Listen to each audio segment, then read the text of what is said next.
नमस्कार मंडळी, सर्वांचं मी या व्हिडिओमध्ये सहर्ष स्वागत करतो.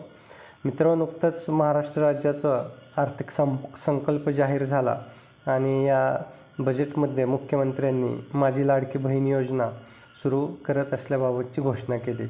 आता माझी लाडकी बहीण योजनेचा लाभ ज्या महिला भगिनींना घ्यावयाचा आहे त्यांनी कोणकोणती कागदपत्रे आपल्यासोबत ठेवणे आवश्यक आहे हे आपण व्हिडिओच्या माध्यमातून जाणून घेऊयात. तत्पूर्वी आपण या चॅनलवर नवीन असाल तर चॅनलला सबस्क्राईब करा आणि बेल आयकॉनला प्रेस करा, म्हणजे अशाच नवनवीन योजनांची माहिती आपल्यापर्यंत सहज पोहोचेल.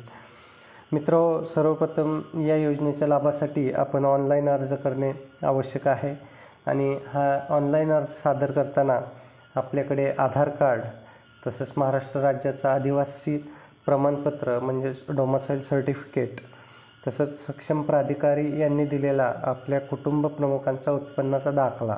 आता हा उत्पन्नाचा दाखला 2.5 लाखाच्या आत उत्पन्न असेल तरच आपण या योजनेसाठी पात्र असणार आहोत. यापेक्षा जर जास्त उत्पन्न आपल्या कुटुंबाचं असेल तर आपण या योजनेचा लाभ घेण्यास पात्र ठरणार नाही.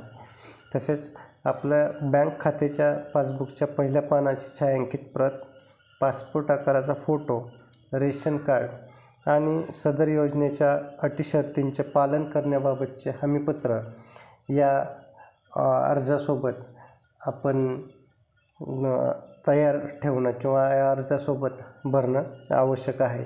तर अशा प्रकारे मित्रहो, आपल्याला जर या योजनेचा लाभ घ्यायचा असेल तर ही सर्व कागदपत्रे ऑनलाईन अर्ज करण्यापूर्वी आपल्याकडे ठेवणे आवश्यक आहे. मित्र, व्हिडिओ आवडला असेल तर व्हिडिओला लाईक करा आणि जास्तीत जास्त शेअर करा. तसेच आपल्या आजूबाजूच्या मित्रमैत्रिणींना हा मेसेज शेअर करा, म्हणजे त्यांनासुद्धा माझी लाडकी बहीण योजना काय आहे आणि त्यासाठी आवश्यक असणारी कागदपत्रे कोणती आहेत याबाबत माहिती मिळेल आणि ते सुद्धा या योजनेचा लाभ घेऊ शकतील. धन्यवाद.